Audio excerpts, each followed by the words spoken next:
Greetings, Mech Jocks. Doesn't matter if you're a new student or an officer, everyone's asked the same question at some point.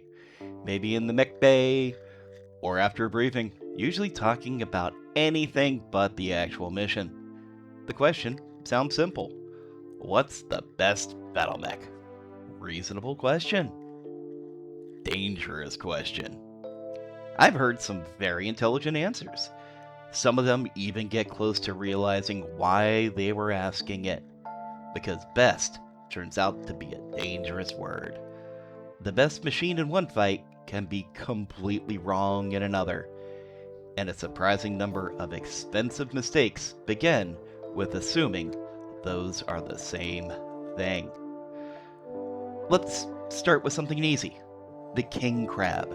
Twin AC-20s, enough firepower to settle arguments, contracts, and occasionally geography.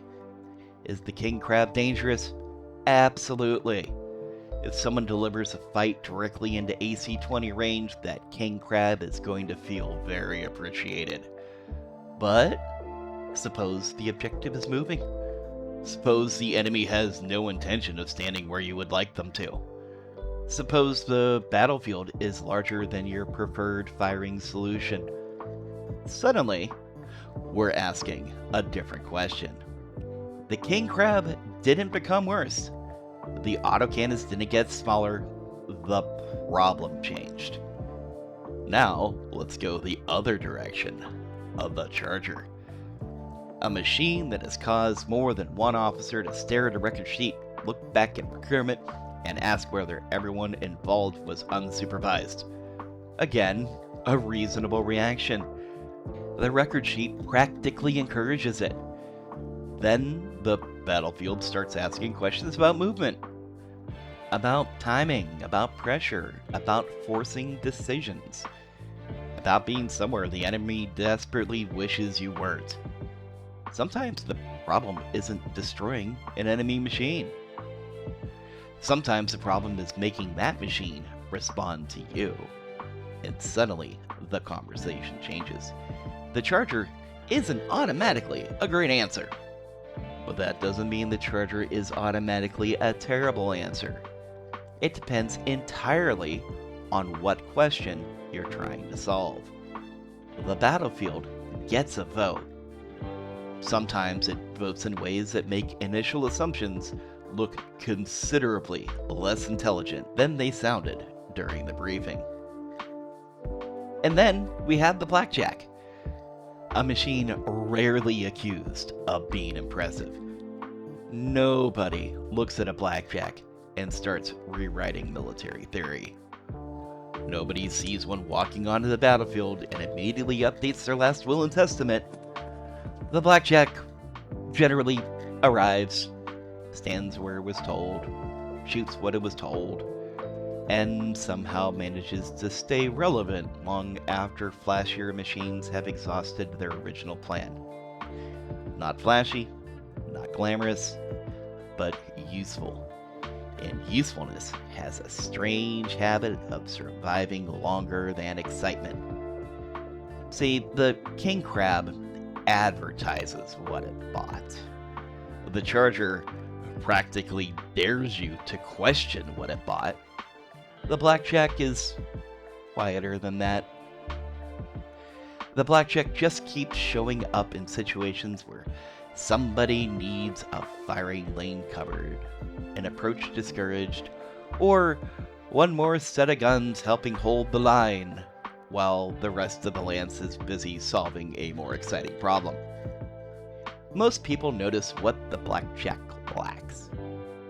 The battlefield occasionally notices what it brought, and those are not always the same conversation.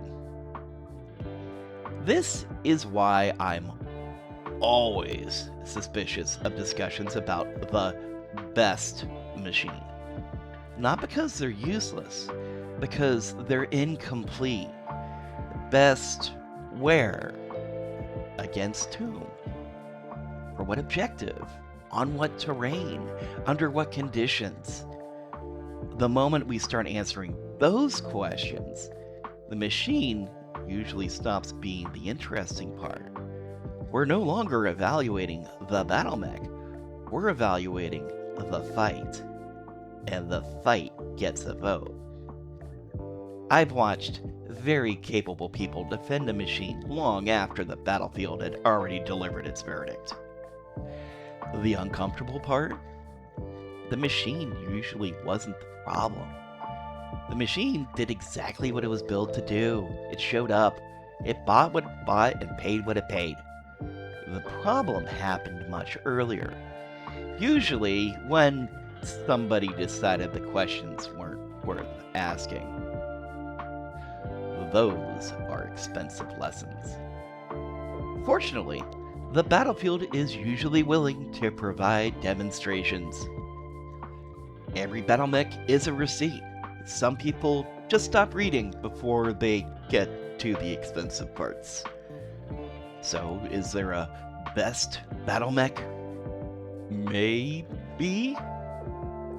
For a particular battlefield, against a particular opponent, for a particular mission, under a particular set of conditions.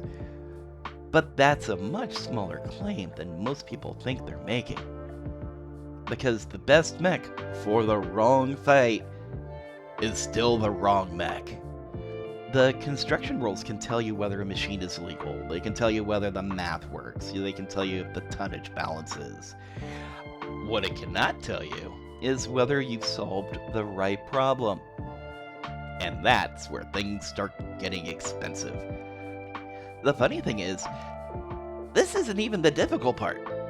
Identifying the wrong question is relatively cheap.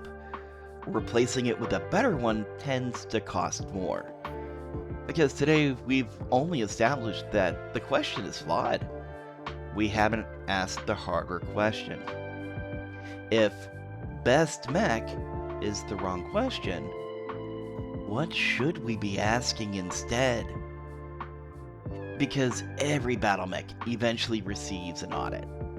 And the battlefield has final editorial control. As always, tonnage matters, and so do you. Stay stompy. Alright, office hours have gone way over. I need to hit the stem.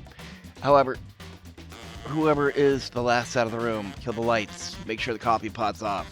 If you wandered in through this and wondered what the blazes were talking about, check out Command School's Discovery Briefing on your left, or jump right into Lesson 1 on the right.